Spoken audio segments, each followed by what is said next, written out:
স্বাগত দীপ্ত সংবাদে। আপনাদের সাথে আছি আমি আনোয়ারুল আলম। শুরুতেই জানাবো সংবাদ শিরোনাম। নিষেধাজ্ঞা সত্ত্বেও পটুয়াখালীতে মহাসড়কে দাপিয়ে বেড়াচ্ছে ব্যাটারি চালিত রিকশা, অনভিজ্ঞ চালকে বাড়ছে দুর্ঘটনা। কোনো গাড়ির সিঙ্গেল ডাইনে বা ইন্ডিকেটর লাইট, ব্রেক লাইট, ওদের এরম ধরনের কোনো কিছুই নাই, যার জন্য আমাদের দুর্ঘটনা ওগো বাঁচাইতে যে আমাদের দুর্ঘটনা ঘটে। সুনামগঞ্জে চলছে হাওরের পানির আফাল থেকে বসত ভিটা রক্ষার লড়াই, কচুরিপানা দিয়ে ভাঙন ঠেকানোর চেষ্টা। তিরপাল সুপাল দেওয়া যা আছে আমরা যেমনই পারছি এমনই রাখছি। আমরা কিচ্ছু চাই না, আমরা শুধু বেরিবান চাই। আমরা চাও বাচ্চা কেমনে টেকায় রাখতাম, এটাই আমরা ব্যবস্থা চাই। নিম্নচাপের প্রভাবে উত্তাল সাগর, দেশের সব সমুদ্র বন্দরে ৩ নম্বর সতর্কতা জারি। বৃষ্টিতে চট্টগ্রামে ফের জলাবদ্ধতা।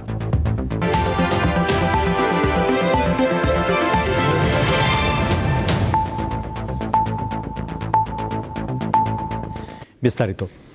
পটুয়াখালীর সড়ক মহাসড়কে লাগামহীনভাবে চলছে 3 চাকার বিভিন্ন যানবাহন। নিয়মনীতি উপেক্ষা করে ব্যাটারি চালিত এসব যান নানা নামে দাপিয়ে বেড়াচ্ছে। অনভিজ্ঞ ও অপ্রাপ্তবয়স্ক চালকের কারণে বাড়ছে দুর্ঘটনা। আদালতের নিষেধাজ্ঞা সত্ত্বেও পটুয়াখালী কুয়াকাটা মহাসড়ক সহ জেলার বিভিন্ন মহাসড়কে অবাধে চলাচল করছে অটোরিকশা, নসিমন, করিমন সহ 3 চাকার বাহন। ভারী যানবাহনের গতি ও ওজনের সঙ্গে তাল মেলাতে না পারায় 3 চাকার এই বাহনগুলো প্রতিনিয়ত ঝুঁকিপূর্ণ পরিস্থিতির সৃষ্টি করছে। এছাড়া এসব বাহনের চালকদের অনেকেই অনভিজ্ঞ, আবার অনেকে অপ্রাপ্তবয়স্ক। ওরা কোনো গাড়ির সিঙ্গেল ডাইনে বা ইন্ডিকেটর লাইট, ব্রেক লাইট, ওদের এরম ধরনের কোনো কিছুই নাই। ফাঁকা পাইয়া পিছনে একটা গাড়ি এলে তখনই এটা হেবিজিবি হয়ে যায়, ডাইনে বাই কোথাও ঢোকা যায় না, কিন্তু যার জন্য আমাদের দুর্ঘটনা ওগো বাঁচাইতে যে আমাদের দুর্ঘটনা ঘটে। রাস্তা চলতে যারা সাইকেল হইতে বা বাস গাড়ির ড্রাইভার হোক, যেই হোক, সবাই একটা নিয়ম জানার দরকার আছে। আসলে মূলত ওই অটোওয়ালারা এই নিয়ম তাদেরকে জানে না। 60-65 টান দেয়, তখন তারা রাস্তা ব্রেক করিয়ে লাই, তখন আমার কিছু করার থাকে, তখন আমরা এমার্জেন্সি ব্রেক করতে গেলে আমাকে এটা দুর্ঘটনা করে। এইখানে সার্জেন্ট পুলিশ যারা ডিউটি করতে আছে, এরা মনে করেন যে যদি এরা কঠোর হয়, এগুলো রোডে চলতে পারে না। লোকাল বাস বা অন্যান্য পরিবহনে ত্রুটি থাকলে মামলা হয়, কিন্তু অবৈধ এসব যানবাহনের মামলা হয় না। প্রশাসন এগুলো বন্ধ না করলে মালিক শ্রমিকের স্বার্থে ধর্মঘটের ডাক দেওয়ার হুঁশিয়ারি দিয়েছে বাস মিনিবাস মালিক সমিতি। দুর্ঘটনা কমানোর জন্য অনতিবিলম্বে এই অবৈধ যানগুলো বন্ধ করার জন্য পটুয়াখালী জেলা বাস মিনিবাস মালিক সমিতি প্রশাসনকে বিশেষভাবে অনুরোধ জানাচ্ছে। যদি বন্ধ না হয়, আগামী দিনে বাস মালিকদের স্বার্থ, 1500 শ্রমিকদের স্বার্থে অন্য কোনো পথের দিকে আমাদের হাঁটতে বাধ্য হব, অথবা আমরা ধর্মঘটের দিকে যেতে বাধ্য হব। মহাসড়কে শৃঙ্খলা ফেরাতে কঠোর নজরদারি অব্যাহত থাকবে বলে জানিয়েছে পুলিশ। জব্দ করে আমরা ডাম্পিংও কিছু দিয়ে দিই, যেগুলো অতিরিক্ত নিয়মকানুনের বালাই করে না। আমরা চাই যে রাফ টাইমে দিনের বেলা যেসব সময় বেশি গাড়ি চলে, হাইওয়েতে যাতে গাড়িগুলো না চলে, ভিতরের রাস্তাগুলোতে চলার জন্য তাদেরকে অনুরোধ করব। লাবণী গুহ, দীপ্ত সংবাদ। সুনামগঞ্জে পাহাড়ি ঢল আর বন্যার পর নতুন আতঙ্ক, আফাল বা ঢেউ। এর তাণ্ডবে দিশেহারা বিশ্বম্ভরপুর উপজেলার বিভিন্ন গ্রামের মানুষ। অনেকে বাঁশ, বালুর বস্তা ও কচুরিপানা দিয়ে শেষ সম্বলটুকু রক্ষার চেষ্টা করছেন। কেউ আবার নিরাপদ আশ্রয়ের খোঁজে ছুটছেন। বিশাল জলরাশির মাঝে ভাসছে গ্রামগুলো, দেখে মনে হয় যেন ছোট ছোট দ্বীপ। এই চিত্র সুনামগঞ্জ হাওরের। একের পর এক ঢেউ আছড়ে পড়ছে। পাহাড়ি ঢল আর বন্যার পর নতুন আতঙ্কে রয়েছে হাওরের মানুষজন। স্থানীয়রা এমন দুর্যোগের নাম দিয়েছে আফাল। উত্তাল ঢেউয়ের তাণ্ডবে বসতভিটা, রাস্তাঘাট ও গ্রামীণ জনপদের ব্যাপক ক্ষতি হয়। বাতাসের বেগে হাওরের জলরাশিতে তৈরি হওয়া ঢেউয়ে পাড়ের মাটি ক্ষয়ে যায়, সেই সাথে ভেঙে পড়ে কাঁচা ঘরবাড়ি ও বাঁধ, তলিয়ে যায় বিস্তীর্ণ এলাকা। বর্তমানে এই ঢেউ আমরা একবারে গদ্দান নিতেছি। বর্তমানে যে ঢেউ আসে না, ঢেউ আইসা তোমার এই কুল্লা দিয়ে বর্তমানে সুতে আইয়া তোমার বাড়ি ভাঙ্গিয়া মাটি যাইতেছে। ওয়াল এরা মানে আমরা দিতেছি, কিন্তু ওয়াল টিকে না। ফাঁক উঠলে পরে মাটিরে কোনটি লান কাটতে নেগা, কাটতে নিলে পরে বাড়ি ঘর আপনার ওয়াল চাল সব বাইবার ডাব্বা ফুরে জায়গা। যদি মনে করেন যে সরকারে এই ফুবের বান্ডা কোনোভাবে বেরিবান্ধের মতো দেওয়া হইতো, তাহলে যেমন আমরা বাহাদুরপুর গ্রাম বাঁচলো না। আমি নিয়ে জওয়াই না বন দিয়া বান দিয়েছি বাঁশ, পরে একটা তিরপাল সুপাল দেওয়া যা আছে আমরা যেমনই পারছি এমনই রাখছি। এইটা বানে তো ওখানে বাড়ি ভাঙিয়ে নিয়ে থাকা, এখন আমরা এই বন টন দিয়েও তো আমরা রাখতে পারি না। আমরা কিচ্ছু চাই না, আমরা শুধু বেরিবান চাই। আমরা চাও বাচ্চা কেমনে টেকায় রাখতাম এটাই আমরা ব্যবস্থা চাই। হাওর পাড়ের গ্রামগুলোকে আফালের হাত থেকে রক্ষায় কাজ করছে পানি উন্নয়ন বোর্ড। অস্থায়ী প্রতিরক্ষামূলক কাজ বাস্তবায়ন করছি এবং আমরা বিভিন্ন জায়গায় সার্বক্ষণিক নজরদারি রাখছি এবং কোনো জায়গায় যদি মানে গুরুত্বপূর্ণ স্থাপনা ক্ষতিগ্রস্ত হয় সেক্ষেত্রে আমরা জরুরি অস্থায়ী প্রতিরক্ষামূলক কাজের ব্যবস্থা গ্রহণ করছি। আফালের আঘাতে ভাঙনের মুখে পড়লে তাৎক্ষণিকভাবে বালির বস্তা ও জিও ব্যাগ ফেলে ভাঙন ঠেকানো হয়। চলতি বর্ষা মৌসুমে সুনামগঞ্জের হাওর অঞ্চলে আফালের আঘাতে ব্যাপক ক্ষয়ক্ষতি হয়েছে, যার ফলে হাজার কোটি টাকার বড় ফসল হানি ঘটেছে এবং হাওর পাড়ের বহু ঘরবাড়ি ও রাস্তাঘাট নদীগর্ভে বিলীন হয়েছে। তাই স্থানীয়দের দাবি আফালের হাত থেকে হাওরবাসীকে রক্ষায় দ্রুত দীর্ঘস্থায়ী পরিকল্পনা গ্রহণ করা হোক। কামরুন নাহার, দীপ্ত, বার্তাকক্ষ।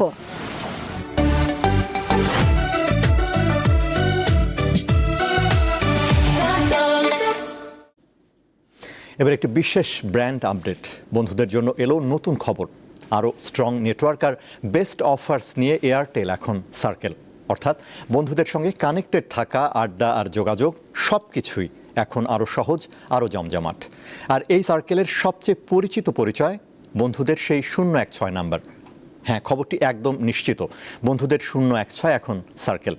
বন্ধুদের এয়ারটেল এখন সার্কেল, একই 016 নাম্বার, সাথে বেস্ট অফার্স। বাংলাদেশের অন্যতম জনপ্রিয় মোবাইল অপারেটর ব্র্যান্ড এয়ারটেলের আজ থেকে নাম পরিবর্তন করে সার্কেল নামে যাত্রা শুরু করেছে। রাজধানীর একটি হোটেলে সকালে আনুষ্ঠানিকভাবে এর উন্মোচন করা হয়। অনুষ্ঠানে রবি আজিয়াটা পিএলসির ব্যবস্থাপনা পরিচালক ও প্রধান নির্বাহী কর্মকর্তা জিয়াদ সাতারা বলেন, 16 বছর ধরে এয়ারটেল বাংলাদেশের তরুণদের সঙ্গে বেড়ে উঠেছে। সার্কেল সেই যাত্রারই পরবর্তী ধাপ। ব্র্যান্ডের নাম বদলালেও মূল প্রতিশ্রুতি অপরিবর্তিত থাকবে। এয়ারটেলের 016 নম্বর package, balance, MFS wallet, account ও লেনদেন থাকবে আগের মতোই সচল ও নিরাপদ। তরুণ প্রজন্মের পরিবর্তিত ডিজিটাল চাহিদা বিবেচনায় কৃত্রিম বুদ্ধিমত্তা সহ আধুনিক প্রযুক্তি নির্ভর সেবা দেওয়ার লক্ষ্য সার্কেলের।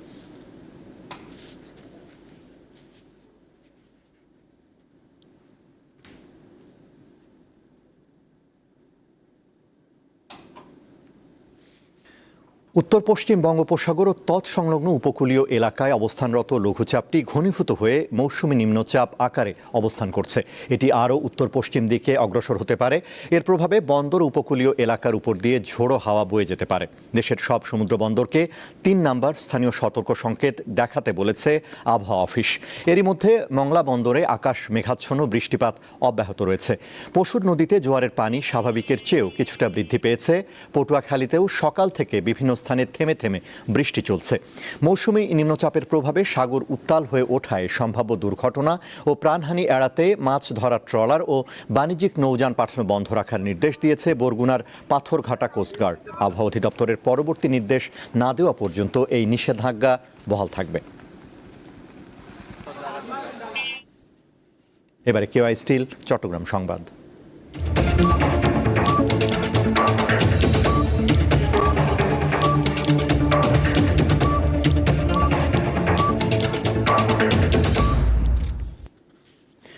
ভারী বৃষ্টিতে চট্টগ্রাম নগরের বিভিন্ন এলাকায় তৈরি হয়েছে জলাবদ্ধতা। এতে চরম দুর্ভোগে পড়েছেন নগরবাসী। গত রাত থেকে শুরু হয় ভারী বর্ষণ। এতে তলিয়ে যায় নগরীর চকবাজার, কাতালগঞ্জ, আগ্রাবাদ, মুরাদপুর, 16 শহর ও বাকুলিয়া সহ বেশ কিছু সড়ক। দোকানপাটে পানি প্রবেশ করায় ক্ষতির মুখে পড়েন ব্যবসায়ীরা। অফিসগামী মানুষ ও শিক্ষার্থীরা সকালে বাসা থেকে বের হয়ে দুর্ভোগে পড়েন। কোনো কোনো জায়গায় হাঁটু সমান পানি উঠে যাওয়ায় যানবাহন চলাচল ব্যাহত হয়।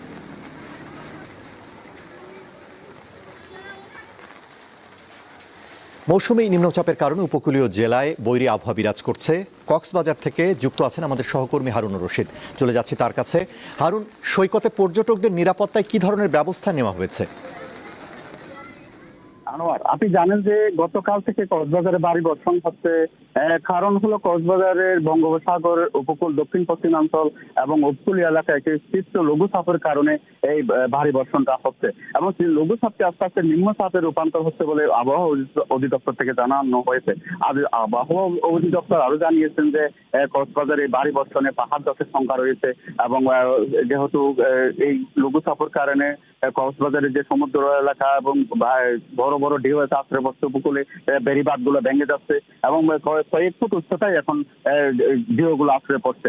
এই লঘুচাপটি যদি আরো বেশি অব্যাহত থাকে, এ ধরনের বাতাস এবং ঝড়ো হওয়া অব্যাহত থাকলে তাহলে কক্সবাজার উপকূল এলাকা বেড়িবাঁধ গুলো ভেঙে যেতে পারে এবং লোকালয় যেগুলো আছে নিম্নাঞ্চল সেগুলো প্লাবিত হওয়ার সম্ভাবনা আছে। আর পর্যটকদের যে কথাগুলো বলছেন, আসলে কক্সবাজারের পর্যটক গুলো একেবারে নিরাপদে আছে, কারণ কক্সবাজারের যে হোটেল মোটেল জোন অত্যন্ত আবহাওয়া উপযোগী হোটেল মোটেল জোন, এখানে সেরকম কোনো আশঙ্কা নাই পর্যটকদের ক্ষতি হওয়ার। যদিও যারা বিচে নামে তাদেরকে সতর্ক করতে উপজেলা জেলা প্রশাসনের পক্ষ থেকে বলা হচ্ছে যেন এই জ্বরের এই পূর্বাভাসের সময় যেন কেউ যেন সমুদ্র না নামে, গোসল না করে, এই ধরনের পর্যটকদের সতর্ক করা হচ্ছে এবং লাইফ গার্ড কর্মীরা সেখানে কাজ করছে, তারা যে কোনো সময় যে কোনো দুর্ঘটনার জন্য তারা প্রস্তুত আছে বলে জানিয়েছে। তারপরে প্রশাসনের পক্ষ থেকে মাইকিং হচ্ছে পর্যটকরা যেন সতর্ক থাকে। আনোয়ার, সংবিধান থেকে প্রশাসন, বিচার বিভাগ থেকে নির্বাচন ব্যবস্থা বদলের প্রত্যাশা ছিল জুলাই পরবর্তী বাংলাদেশে। তারেক রহমান সরকারের 6 মাসে রাষ্ট্রের সংস্কার কত দূরে গিয়েছে?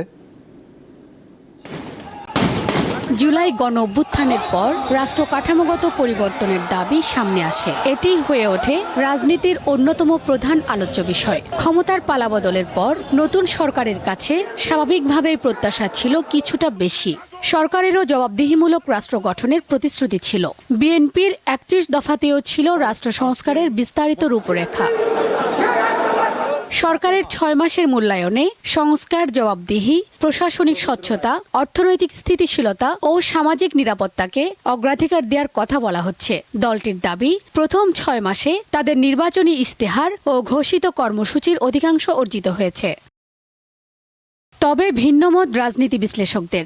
সংবিধান সংশোধন কিংবা জুলাই সনদের মতো মৌলিক কাঠামোগত সংস্কারে দৃশ্যমান কোনো অগ্রগতি নেই বলছেন তারা। সংবিধানের 70 অনুচ্ছেদের একটা পরিবর্তন আনা যেত, প্রেসিডেন্টকে একটু ক্ষমতা দেওয়া, বিভিন্ন রাষ্ট্রীয় গুরুত্বপূর্ণ প্রতিষ্ঠানে নিয়োগের ক্ষেত্রে, তারপরে ধরেন প্রধানমন্ত্রীর মেয়াদকে 2 মেয়াদের মধ্যে সীমাবদ্ধ রাখা, তারপরে ধরেন এই যে একই ব্যক্তি দলের নেতা, প্রধানমন্ত্রী আবার সংসদ নেতা, এই প্রভিশনটাও তো করা যেত। প্রথম 6 মাসে রাষ্ট্র সংস্কারে বড় ধরনের কাঠামোগত পরিবর্তনের চেয়ে প্রশাসনিক ভিত্তি তৈরি ও প্রাতিষ্ঠানিক রদবদলের উপর বেশি জোর দিয়েছে, এমনটি বলছেন টিআইবির নির্বাহী পরিচালক ডক্টর ইফতেখারুজ্জামান। বিচার বিভাগের স্বাধীনতা, সেক্ষেত্রে একাধিক অধ্যাদেশ ছিল, বা জাতীয় মানবাধিকার কমিশন, দুর্নীতি কমিশন, তথ্য কমিশন, এই ধরনের বিষয়গুলো কিন্তু যেটা হয়েছে সরকার হয় স্থগিত রেখেছে অথবা বাতিল করা হয়েছে। এছাড়া মৌলিক বিষয় উপেক্ষা করে জাতীয় মানবাধিকার কমিশন আইন 2026 এবং গুম প্রতিরোধ আইনের খসড়া মন্ত্রিপরিষদের নীতিগত অনুমোদিত হওয়ায় উদ্বেগ প্রকাশ করেন তিনি। বাংলাদেশে ব্যাপক মানবাধিকার হরণের জন্য যারা দায়ী, যে সংস্থাগুলো, তাদেরকে সুরক্ষা দেওয়ার জন্য বেশ কিছু ধারা এই দুটো আইনের মধ্যে আছে, যে একটি বাস্তবে সেই যারা অধিকার লঙ্ঘনকারী সংস্থা বা তাদের এক শ্রেণীর অসাধু কর্মকর্তা, তাদেরকে জবাবদিহিতার আওতায় আনার থেকে ঊর্ধ্বে রাখার জন্য সেগুলো করা হয়েছে। 31 দফার বাস্তবায়ন ও নির্বাচনী অঙ্গীকারের প্রতি শ্রদ্ধাশীল হওয়ার পরামর্শ বিশেষজ্ঞদের। নির্বাচনের আগে রাষ্ট্র সংস্কার ছিল বর্তমান সরকারের সবচেয়ে বড় প্রতিশ্রুতি। 6 মাসে সরকারকে তাই 2টি বড় বাস্তবতার মুখোমুখি হতে হচ্ছে।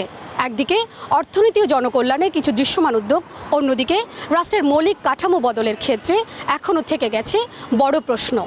আগামী দিনের চ্যালেঞ্জ এখন, সংস্কার কি রাজনৈতিক সমঝোতার পথে এগোবে, নাকি দলীয় স্বার্থ এবং রাজনৈতিক বিরোধিতার মুখে আটকে যাবে? শিউলি শবনম, দীপ্ত সংবাদ, ঢাকা। ফ্যাসিবাদ পরবর্তী ধ্বংসস্তূপ থেকে রাষ্ট্র, অর্থনীতি ও বিভিন্ন গুরুত্বপূর্ণ খাত পুনর্গঠনে বর্তমান সরকার উদ্যোগ নিয়েছে। সরকারের 6 মাস পূর্তি উপলক্ষে দুপুরে প্রধানমন্ত্রীর উপদেষ্টা মাহাদি আমিন এ কথা বলেন। 16 বছরের ফ্যাসিবাদের দীর্ঘ সময়ে যে ধ্বংসস্তূপ করা হয়েছিল, এমন একটা রাষ্ট্র কাঠামো রেখে গিয়েছিল যেটা সম্পূর্ণ ভেঙে গিয়েছে। সরকারের এই 6 মাসে সবচাইতে যেটা ডিফারেন্ট একটা বিষয় চোখে পড়ার মতন, সেটা হচ্ছে নির্বাচনী ইশতেহারকে ধারণ করে সেখানকার প্রতিটি প্রতিশ্রুতি বাস্তবায়নের জন্য অবিরত কাজ করে চলেছে।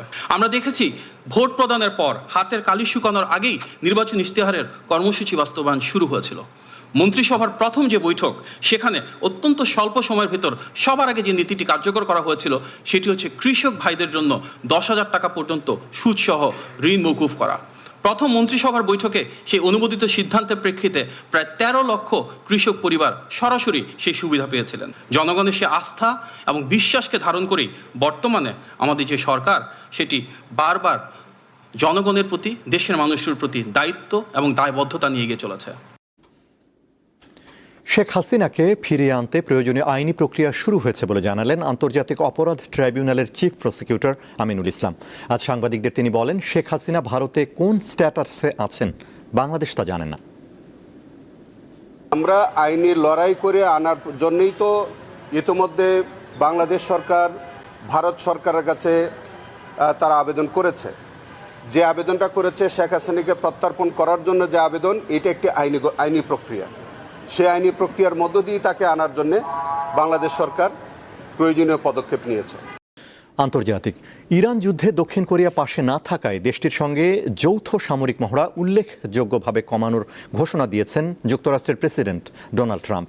উত্তর কোরিয়ার নেতা কিম জং উনের সঙ্গে খুব ভালো সম্পর্ক দাবি করে রোববার সামাজিক যোগাযোগ মাধ্যমে দেওয়া পোস্টে ট্রাম্প বলেন, এসব সামরিক মহড়া অনেক ব্যয়বহুল। তবে দক্ষিণ কোরিয়া জানিয়েছে নির্ধারিত সূচি অনুযায়ী মহড়া চলবে।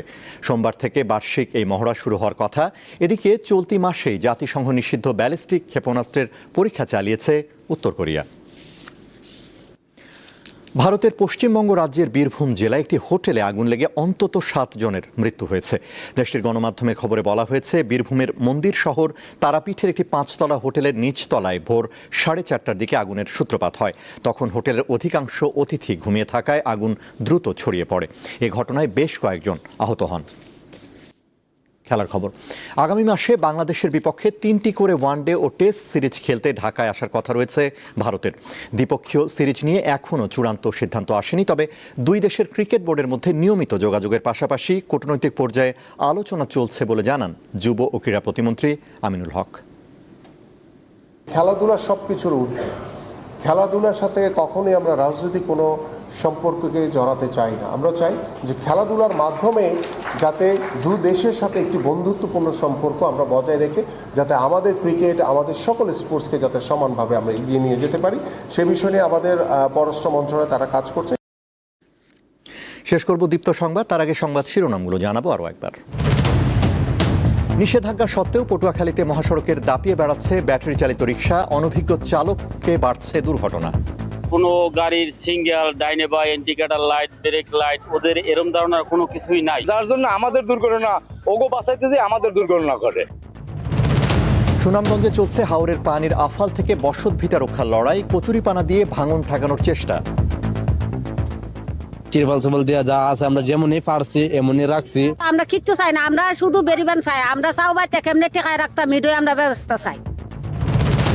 নিম্নচাপের প্রভাবে উত্তাল সাগর, দেশের সব সমুদ্র বন্দরে 3 নম্বর সতর্কতা জারি, বৃষ্টিতে চট্টগ্রামে ফের জলাবদ্ধতা। এ ছিল এখনকার মতো। আমাদের পরবর্তী দীপ্ত সংবাদ সন্ধ্যা 6:40 দেখার আমন্ত্রণ। এছাড়া আরও তথ্য বিনোদনের খবর পেতে যুক্ত থাকুন দীপ্ত টিভির ডিজিটাল প্ল্যাটফর্মগুলোতে। ধন্যবাদ।